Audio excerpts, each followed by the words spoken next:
So I'm going to review my new lake shoes. These are the CX238 Wide.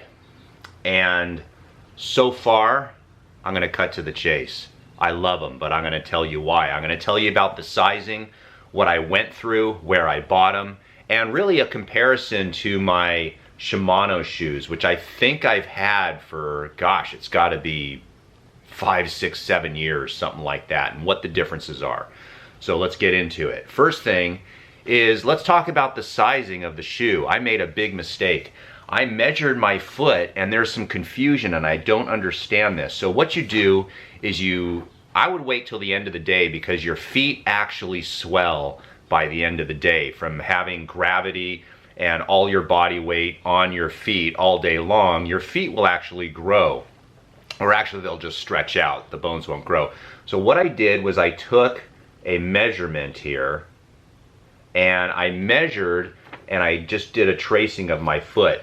My foot measured from front to back 280 millimeters. And then you measure the width of your foot, and my foot measured 110 millimeters. Now here's the confusing part when it comes to the sizing. On my Shimano shoes, when you look inside, I wear a European 45. That equates to a US 10.5. On my running shoes, I wear a 10.5. On my dress shoes, I wear a 10.5. This made sense because, duh, I'm American, so I think in terms of 10.5. So if it equates to a 45, whatever 45 is, nobody knows in America.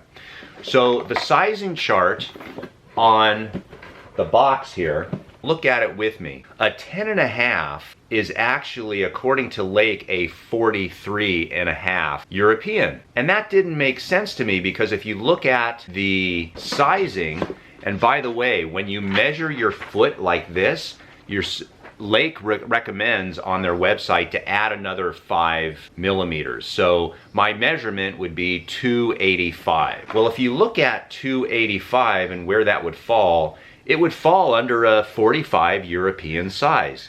Makes total sense. However, according to the Lake chart, that means I'm 11.75. There's no way I'm an 11.5 or 11.75 or close to 12. That shoe would be entirely too big. So what I did was I ordered through Competitive Cyclist, and I really like Competitive Cyclist because, number one, they're knowledgeable, number two, they have a good return policy, and number three, the shipping is extremely quick. I was looking at this going, hey, something's wrong with the sizing, so I just ordered a 43.5 in a 10.5, and I figured that, I looked at reviews and they said that Lake essentially is true to size. So I was like, you know what, I'm gonna get it also a 44. Well, I put those 44s on, and within a half a second, I knew this is not right. The shoe was literally squeezing my foot from side to side, and my toe was just butting up against the front of the shoe, and I thought, there's no way that could be an 11. So I returned them both, and then I ordered what seems to be more of the European size. So I ordered some 45s and some 45.5s just to be sure. The 45s worked wonderfully. So I got a 45 in my Lake shoe, European size, but that equates to an 11.75 American or USA size, which doesn't make any sense. Because again, like I said, I got the Shimanos. The Shimanos are 45s, but they say 10.5. So however that works for you, figure that out. I would because I can't go try this on, there's no bike shop that sells Lakes in my area. You know, this is how you have to do it. You just have to do it through the internet. I really needed a wider shoe. And one of the benefits of Lake is that the measuring system will tell you how wide the actual shoe is. And when I first put these on, when I got the correct size, I thought to myself, oh, these are nice. Because what I wanted was I wanted my toes to kind of splay, the metatarsals to not have any pressure squeezing them together because I have a compression of the nerve there, worked extremely well for me. The last thing I like about these shoes, and this was kind of funny when I first did this, was you can put these Lake shoes in your oven at 200 Fahrenheit for 5 minutes and it'll soften up the carbon of the heel.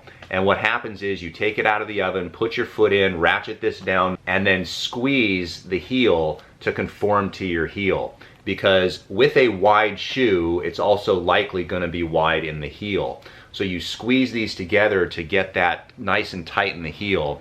And this is kangaroo leather. And of course my child was wondering why I'm cooking kangaroo in our oven. And I just had to explain it's not a real kangaroo, it's just their leather, just their skin. And they did not like that. So the only disadvantage of these shoes is if you're vegan or you are angry about animal cruelty. These aren't your shoes.